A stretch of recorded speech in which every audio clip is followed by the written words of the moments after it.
Le Secours catholique a choisi pour l'année 2010 et 2011 de faire du Soudan un pays prioritaire. Alors pourquoi le Soudan ? Parce que c'est un pays qui a été en guerre depuis de nombreuses années, un conflit très difficile. Tout le monde a entendu parler du Darfour. Eh bien, le Sud-Soudan vit une situation particulièrement dramatique. Le Sud-Soudan a été quasiment détruit. Il faut savoir qu'il y a 4 millions de réfugiés ou de déplacés dans cette zone-là. Donc des gens qui ont fui leur territoire et qui sont en train de revenir vers le Sud-Soudan. Il faut donc rebâtir ce pays.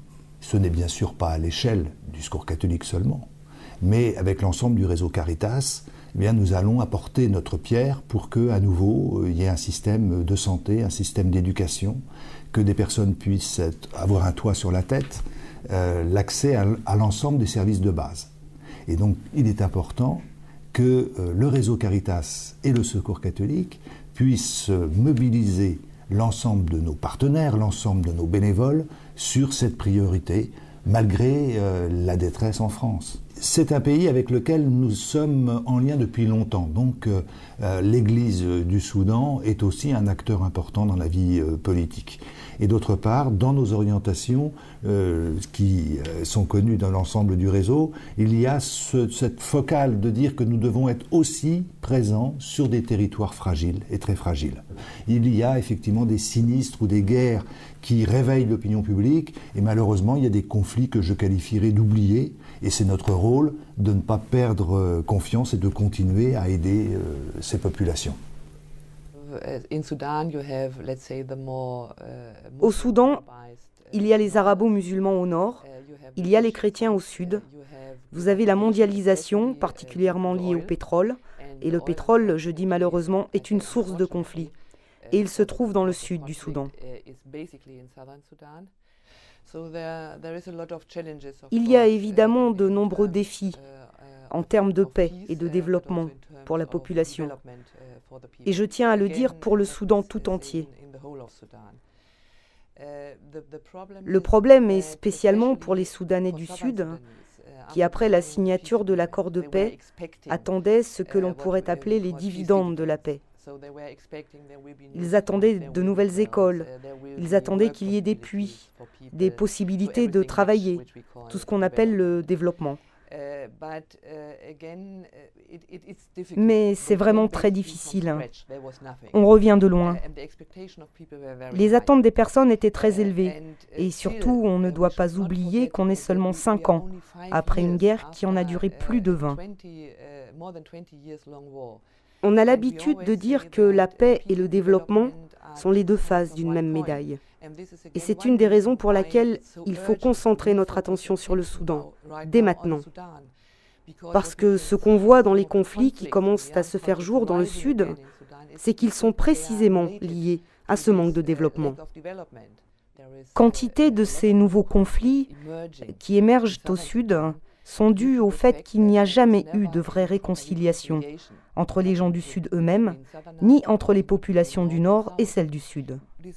Mais malgré les problèmes dans la vie de tous les jours, au quotidien, les gens vivent ensemble facilement. Beaucoup d'efforts sont faits en matière de dialogue interreligieux. Et ça, c'est déjà beaucoup. C'est pour moi une chance de voir un rapprochement, de voir se réduire les préjugés entre les deux parties, entre les deux croyances. Et en même temps, le Sud, tout spécialement, a besoin de notre vigilance. Parce que normalement, il devrait y avoir un référendum en 2011. Nous l'espérons tous, et la loi est là pour cela.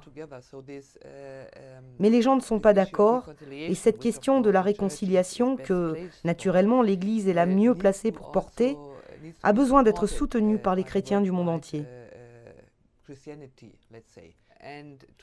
Pour assurer cette paix, il faut un grand mouvement œcuménique.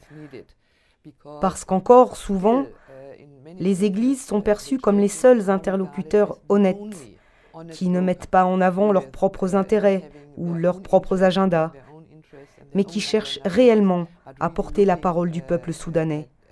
Et le peuple soudanais veut définitivement la paix et rien d'autre. Soudan, pays prioritaire, moi je pense que ça s'explique au niveau du contexte actuel.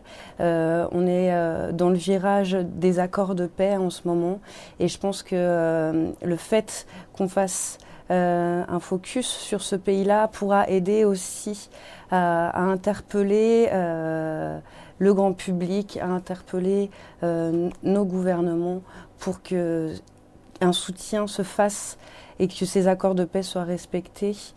Le public a besoin d'informations parce que je pense qu'il y a vraiment un flou dans les informations et puis une méconnaissance totale du grand public. On va communiquer sur les projets qu'on soutient au niveau de nos partenaires, donc des projets de développement au niveau de l'eau, au niveau de l'hygiène, au niveau sanitaire, au niveau de la santé. Et c'est des choses pour lesquelles la mobilisation se fait parce que c'est des points essentiels. Du coup, on sent qu'il y a un intérêt et qu'il y a des envies qui commencent à émerger des équipes locales pour se mobiliser sur cette question de l'international et plus particulièrement du Soudan. Et puis, il y a cette volonté aussi de s'ouvrir sur l'extérieur, de sortir de nos réseaux habituels, en proposant des conférences, des projections cinéma-débat au niveau du grand public pour dire aussi ce que l'on fait au niveau de l'action internationale.